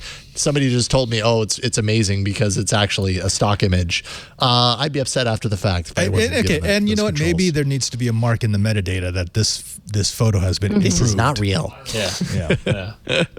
Yeah, interesting. But it's also I will say it's interesting because I got to look into exactly what my settings are, because like I will look at photos I take with my Google with the Pixel 6 and I'll see I'll look in Google Photos, I'll see the photo and then it will snap and look slightly different.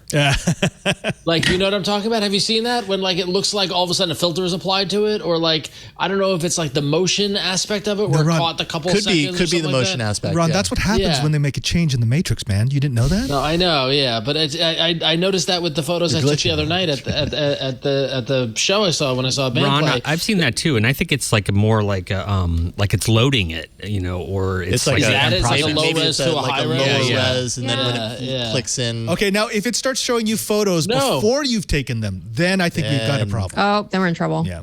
No, so I know. So I found one, and I know I can't show you guys it on my phone. But what happens is that it's a photo that's got what is the feature where it takes a little bit of video? Whatever they Motion, call or that. live live motion, whatever, I don't the live know. motion That might be the motion. Apple one. Motion Animated picture? GIF. So that happens, and I see the couple of seconds. Haha! I see the couple of seconds, and then it almost picks the frame, and then does something. It's like best shot or something. Motion stills. Yeah. So Yeah. it's No, like, it's like not a motion lot of stills, stuff that's sorry. happening on it. Like so, like it really makes you question what is the photo I just took. Yeah. That's true. Right? Okay, yeah, I feel Yeah. that. Yeah. So. Interesting stuff. Well, thank you for inspiring so much conversation on this topic, Jeremiah. Appreciate it. And our next email, as Jason alluded to earlier, isn't an email. It was actually a tweet that was sent in response to last week's show. I feel like every week, and Jason Huynh, I'm sorry about this, and Father Robert, this is what you've been missing. The show has devolved into just Ron complaining about Google Assistant and Google Home all the time. That's a fun- That's Right. okay. I mean, fun yeah, thread. that's always valid. But so I was complaining about Google Home constantly affirming everything I do on the dang Google Home Hub when I say, hey, G, turn off the lights in that room. It's like turning off the lights in this room. And I'm like, Just do when it. it's 11 o'clock at night and the kids are sleeping, like, shh, quiet, just don't do it, right? So I'm going to be quiet now. Yeah, Vincent Papano, apologize if I mispronounced your last name, Vincent. He tweeted at me, which is awesome. He sent a tweet saying, you can turn off the spoken responses to commands in Google Home so that it only plays a single tone as confirmation of completion, rather than repeating the command as you spoke to it. Need to be done individually in the settings of each device. Hope this helps. Love, all about Android. And so, Vincent, this is fantastic feedback. I responded to being like, thank you, this is what I needed. And then I proceeded to spend the past week trying to get this set. He didn't tell you And how, I have, right? And I don't think it works anymore the way you outlined it. And now here's the thing that I've gone deep into it. I've read it. The product forums on Google, which, as we all know, are just talk about a hive of scum and villainy. Oh my God, like, those are just like brutal. dear. But so first and foremost, there is no way to turn off the conversational aspect of the Google Home. You can't say, don't talk back to me or anything like that, period. What he's talking about it only playing a single tone as confirmation completion isn't a setting you might have used to been. I found some paper trail of it used to being, but it's no longer a setting in Google Home. Rather, it's a setting of if you're in a device in the same room. So, for example, if I'm in the bedroom and I say, hey, G, turn off the lights, it just goes bling and turns off the lights. Oh, yeah. Okay. Okay. Yep. So there is one way to leverage that. I've read someone on Reddit shared this little hack where you just make one room in your house and you put all the lights in that room. And then you just name the lights accordingly so that you can say, hey, G, turn off the bedroom lights. And it goes bling because Google Home thinks they're all in one room, but you've created a cluster of lights within that room. You know what I mean? In the virtual room grouping. Yeah, the person on Reddit said they've got 27 lights in their house. According to Google Home, they're all in the same room, but based off his naming convention, he's able to group them and do that. So not everybody could also do that. I did dig into, though, because I spent a while into the settings of both Google Assistant and Google Home and things like that. And I did find there's a Lifehacker article and there's a whole bunch of other stuff on this. You can use IFTT. As we all know, IFTT lets you just do everything. You can if you had the time to do the programming, you could make IFTT do your taxes. But you can do IFTT to change what those responses are. So actually a friend of mine has he's a IoT nut and a smart home nut, has his whole house spec'd up, and he changed all the responses. So when he says, hey G, shields up, that means lock all the doors in the house. And then the Google says, aye, Captain. It's all a Star Trek theme, right? Yeah. Which is pretty cool. So you could, if you have the time and the inclination, you can do all of that.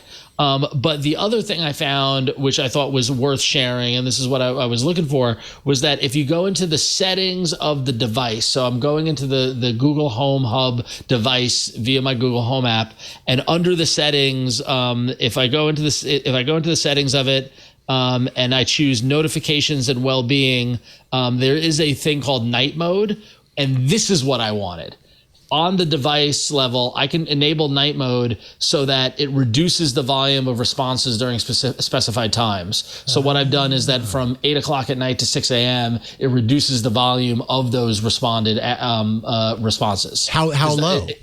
Like I don't know reduces because I don't them- know because I just figured it out. Oh, long ago. okay. But I haven't But tested it. it's not I like could go in the kitchen user and try it if you want me to. But at least so it's as soon as we finish the show, I'm going to try it. So I'll report nice. back. But my hope is that this is the kids are sleeping, be quiet type thing. There's also a do not disturb, obviously, so that it will block reminders, broadcast message, and other notifications and things like that. But also, what's interesting is that you can adjust the maximum. This little slider here at the bottom is maximum volume at night. So I'm going to lower that to like just a third, and you see the little dot there. Okay. Yeah, so you can force the night mode Go to 10%. volume, which I think this is my and honestly, if I wanted to, I could just make the max volume at night 0, and it won't say anything, and that will solve the problem. Nice. Yeah. So Nice. Vincent, I appreciate the feedback. It's not as easy as just turning off spoken responses. It doesn't exist, but there's a bunch of different ways that you can highlight this and attack it.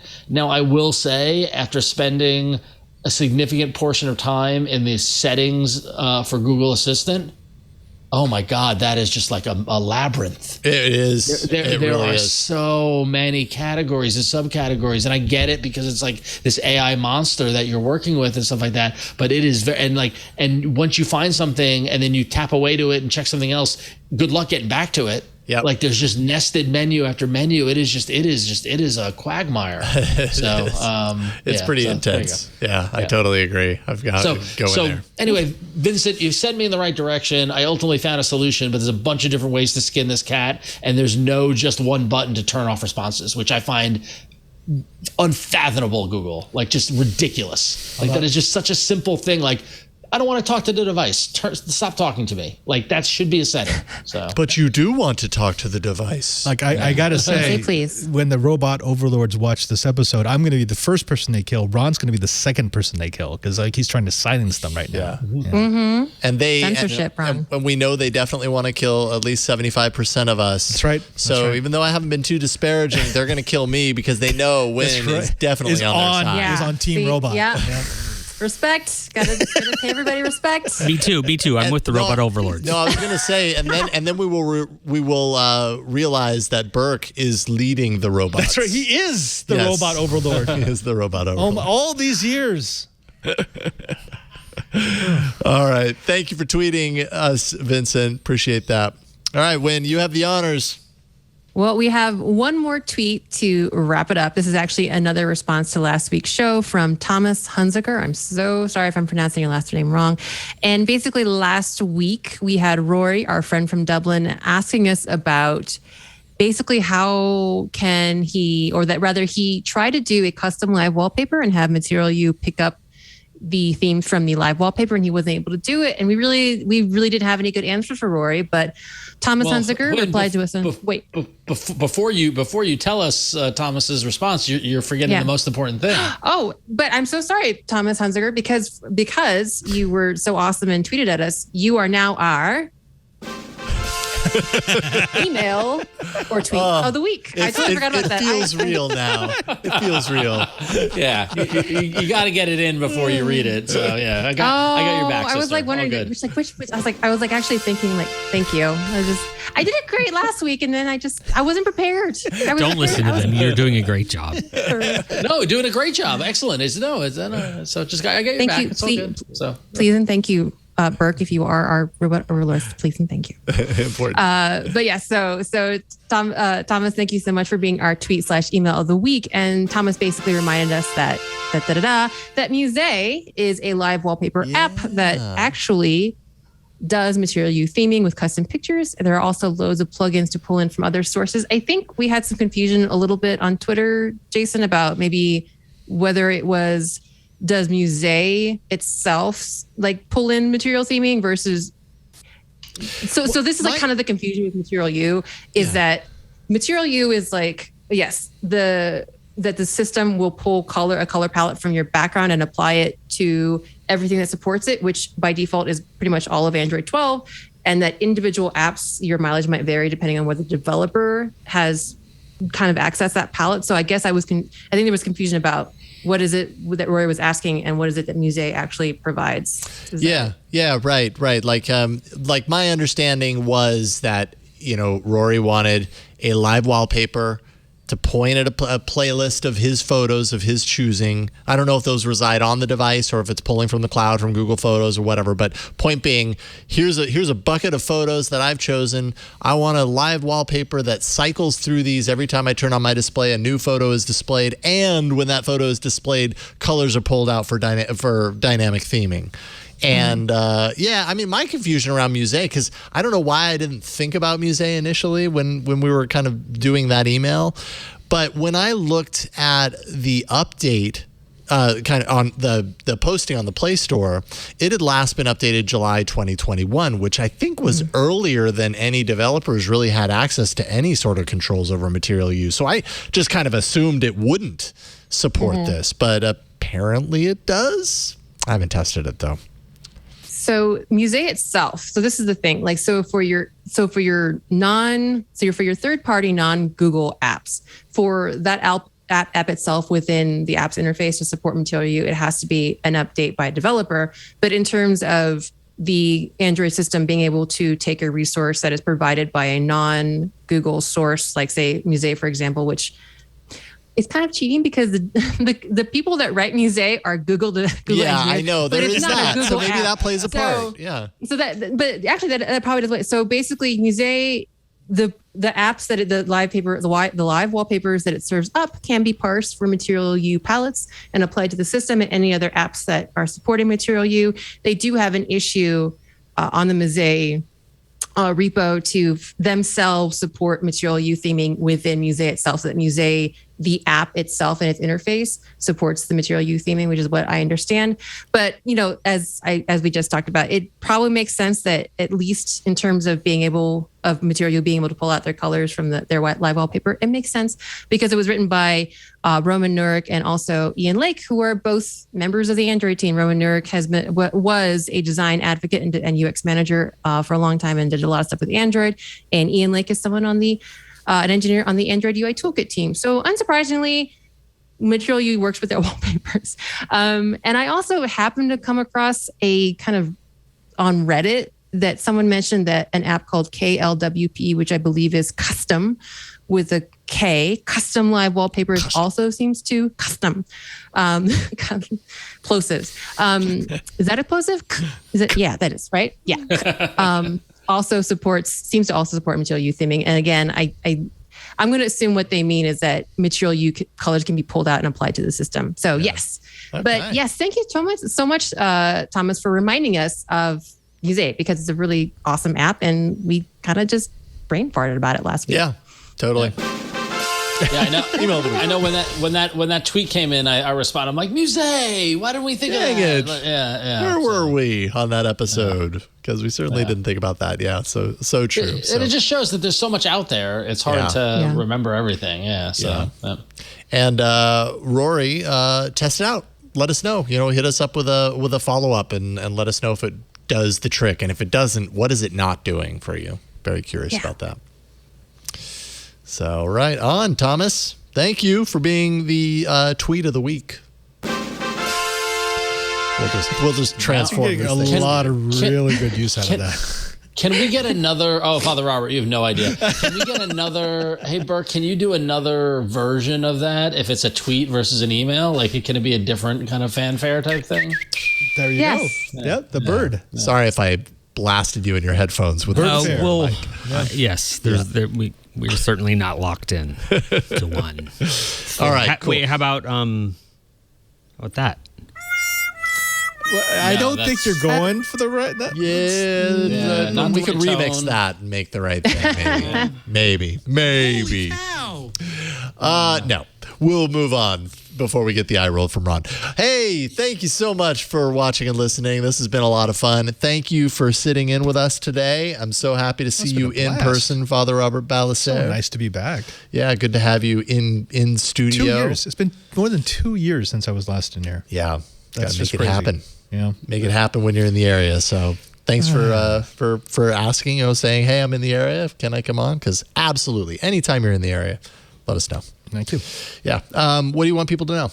Well, you know what? Just follow me on Twitter, twitter.com/PadreSJ. I'm posting my content there. I'm actually starting back up with some regular content posting, including this Friday. I did a interview with a local co-founder of a spirits company, Bespoken Spirits. He taught me how to appreciate a good bourbon. So I'm trying some weird kind of content. That and cats. Kind of interview. Lots of cats. Yeah, of course. Just crazy cats. Bad cats. I'll be heading back to Rome in about a week, and should be back in California within the next 10 years or so. Okay, well, hit us up in 10 years. We'll be on Android 30 at that point. And I'll probably still be using this phone. Yeah, right. That would be a feat if you pull that off. Well, thank you. Awesome to see you. Wynn, what do you want to tell people about? What you got going on? Kind of the usual stuff. I'm still an Android developer and still talking about Android development. Generally speaking, you can find my talks on the YouTube. Just Google my name and they tend to pop up. I don't want to, or YouTube, search my name on YouTube and you'll find a lot of my talks, including some recent ones that I did on Jetpack Compose animations, and keep an eye out for more stuff. And you can find me also on the Instagrams. I'm so hip. That's just how the kids say it. The Instagrams. On the gram. On the grams. There you gram. go. That's Doing it for much the better. gram. On the grams. You can find me on the grams and on the Twitter. Man, this is not going well with all these articles. Man, this is not going Quinn, well. let me tell you, you are the email of the week. That's there you go. But yeah, you can find me on Instagram and Twitter. Let's just keep it like that at queencomonkey.com. Okay. I just want to say, by the way, before we end this show, your hair looks awesome. Oh, thank you. Yeah. That's a pretty purple. rad color. It's And it purple. matches your my headphones. I know, look. Oh, dang. That's pretty rad. Remember what you said, Ron, about people that like purple really like purple? People who like purple really like purple. I really like purple. I'm guessing that you really like purple. Well, it looks good on you. All right. Ron, what about you? Yeah, similar to Father Robert, just go on Twitter and on Instagram, follow me at RonXO, or go check out Scorbit in the Google Play Store, download it for your phone, keep track of your pinball scores, lots of fun. If anybody's in the Texas area this weekend at Texas Pinball Fest, I think outside of Dallas, we'll have a booth there. I won't be there, but some of the guys will be there. We've got a couple machines in the booth that you can play and check it out with and have some fun, play some pinball. Go Nice. Right on. Have fun. That sounds like a blast. I won't be there, but the other guys will. Oh, okay. Okay. I misinterpreted. Well, have fun not being there. I blew my travel allotment with the at home Bay Area. by coming to to do the show with you. Yeah. Understood. Big thanks to Burke behind the scenes, behind the board, and you actually heard Burke a number of times on today's show. So thank you for doing everything that you do, Burke. Also, big thanks to Victor, who edits the show after the fact, gets all the media, and makes it possible for you to actually subscribe and listen to it in podcast form. So couldn't do it without you as well, Victor. A big thanks to me. I am amazing, don't you think? We do. You were so awesome. Yes, awesome. We never give you thanks. Oh man, why did I say that? Yes. Find me at Jason Howell on Twitter. Also doing Tech News Weekly with Micah Sargent every Thursday at twit.tv/TNW. Don't forget Club Twit, because if you like your shows without ads, that's how you do it. That's one of the ways anyways. Twit.tv/ClubTwit. All of our shows ad-free. Also an exclusive Twit Plus podcast feed. We've got some pre-show content from today that I'm planning on putting in that podcast feed, so look for it. And then a members-only Discord, which is just so much fun to jump in there and talk with other fans of the Twit Network and hosts and guests and all that. $7 a month. Twit.tv/ClubTwit. And other housekeeping, twit.tv/AAA. That's the show page on the web. So go there. You can subscribe to this show. We do this every Tuesday evening, so it should appear in your podcast feed on Wednesday morning or late Tuesday, depending on where you are. But, subscribe. Then you don't have to think about it. It makes it really, really easy. That's the beauty of RSS. Thank you so much for watching and listening, and we'll see you next time on All About Android. Bye, everybody.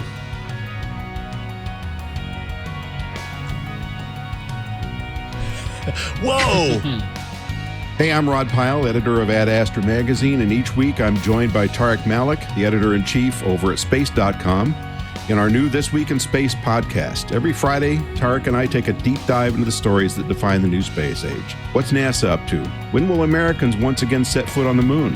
And how about those samples from the Perseverance rover? When are those coming home? What the heck has Elon Musk done now? In addition to all the latest and greatest in space exploration, we'll take an occasional look at bits of spaceflight history that you probably never heard of, and all with an eye towards having a good time along the way. Check us out on your favorite podcatcher.